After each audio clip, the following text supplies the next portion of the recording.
This is Megan. She and her classmates are studying about animals, and they just had a big idea. They have problems with too many geese in their neighborhood. They can't play kickball at recess because the playing field is too messy. This led to a discussion, and Juan, who just moved here from California, mentioned that they have problems with coyotes around their houses bothering their pets. Kanisha shared that she was visiting her grandparents in New Jersey this summer, and she saw a lot of deer near busy streets that almost caused car accidents. They noticed that in many parts of the world, humans and animals are competing for space. This led them to wonder, how can humans and animals coexist?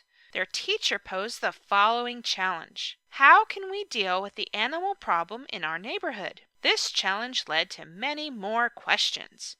In order to go about answering these questions, they formed groups that had kids with different roles and talents. They used many different resources. Their teacher got them started by suggesting some books and internet sites and reminded them about all the technology tools that would help them answer their questions. They read books about geese. They took pictures and video of the geese in the field. They used video conferencing to speak with wildlife officials.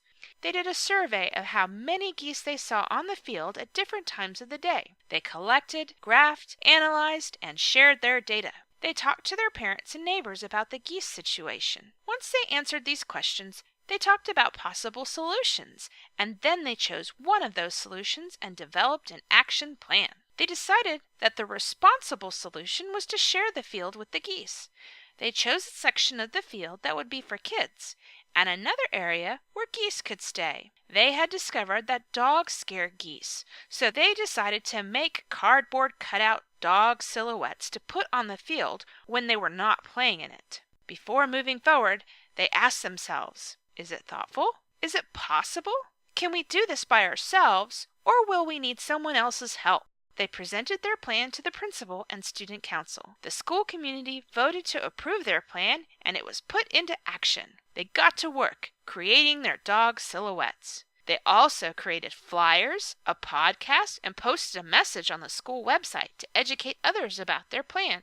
In order to determine whether their solution made a difference, they repeated their data collection and compared it to the results they found before they took action. They followed up with a podcast and web page update to share their solution and results with others. In the end, the kids were happy because they could use their field.